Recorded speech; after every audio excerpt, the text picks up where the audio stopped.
филмсозони муассисаи давлатии суғдсинамо ба номи Комил Ёрматов мегӯянд пайдоиши пандемияи COVID-19 ва манъи намоиши филмҳо дар кинотеатрҳо ба кори филмсозии онҳо дар соли 2020 таъсири амиқи манфӣ расонид. Муҳиддини Музаффар, мудири ин муассиса ва коргардони ҷавони тоҷик гуфт, бинобар пеш омадани мушкили молӣ ва баста будани марзҳо кори филмсозии онҳоро ба таъхир гузошт.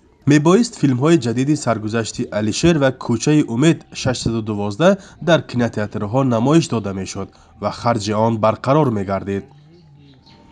масалан мо натавонистем қисми зиёди ҳунармандоне ки дар филми саргузашти Алишер ҳунарнамоӣ карда буданд, мо бояд аз ҳисоби даромади филм он қарзҳоро медодем. ин монеа албатта вуҷуд дошт.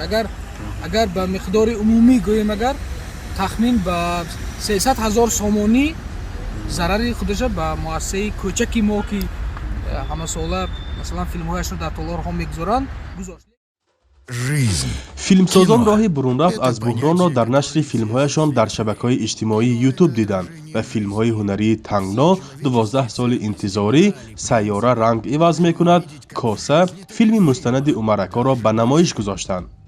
муҳоҷирони меҳнатии тоҷик дар Русия ин филмҳоро тамошо карда ва баҳри дастгирии ин муассиса маблағ гузарониданд. аммо онҳо мегӯянд аз сӯи бархе корбарон ин филмҳо нусхабардорӣ шуда ва бидуни ризояти муаллифон дар дуконҳои фиттафурӯшӣ пайдо шуданд. дар пайи ин бархе телевизионҳои маҳаллӣ низ розӣ шуданд муваққатан ҳуқуқи намоиши филмҳои онро бихаранд ва шартнома бастанд. ин аз камтарин ҳолатҳост ки телевизионҳо барои нашри филм маблағ бипардозанд. ҳимоя шудани ҳуқуқи муаллиф дар телевизионҳо қариб ки набуд. хоса дар вилояти Суғд комилан набуд. масалан он то он ҷое ки ман медонам набуд.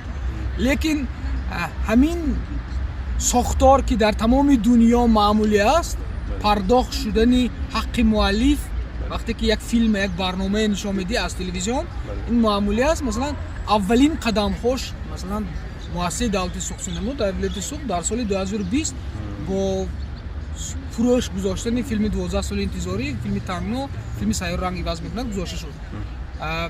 шояд масалан таъсири пандемия ҳам буд ки масалан телевизионҳо барои худашон маводи муҳим мекофтанд барои мардум ки тавонанд диққати мардума ҷалб кунанд барои худашон.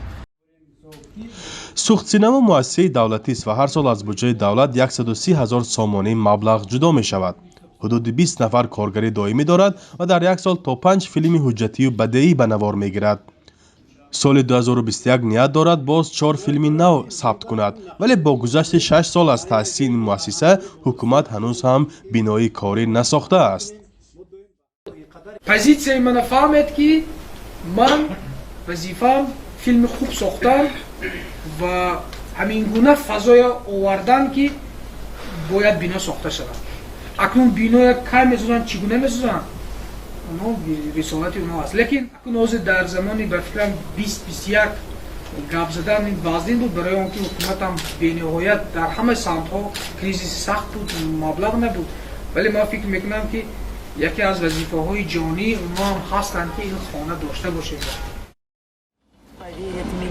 филмсозони суғдсинамо ки дар гузашта ба ҷоизаҳои байналмилалӣ низ даст ёфта буданд, аз коҳиши пандемия хушбин ҳастанд ва нақша доранд филми ҳунарии Пайраҳаи мураббӣ аз ҳаёти Саидмурод Давлатов, равоншинос ва муаллифи китобҳои тиҷоратиро моҳи май дар кинотеатрҳо ба намоиш гузоранд.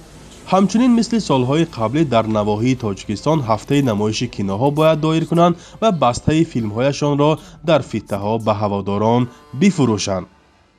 фарзон Муҳаммадӣ, Радиои Озодӣ, шаҳри Хуҷанд.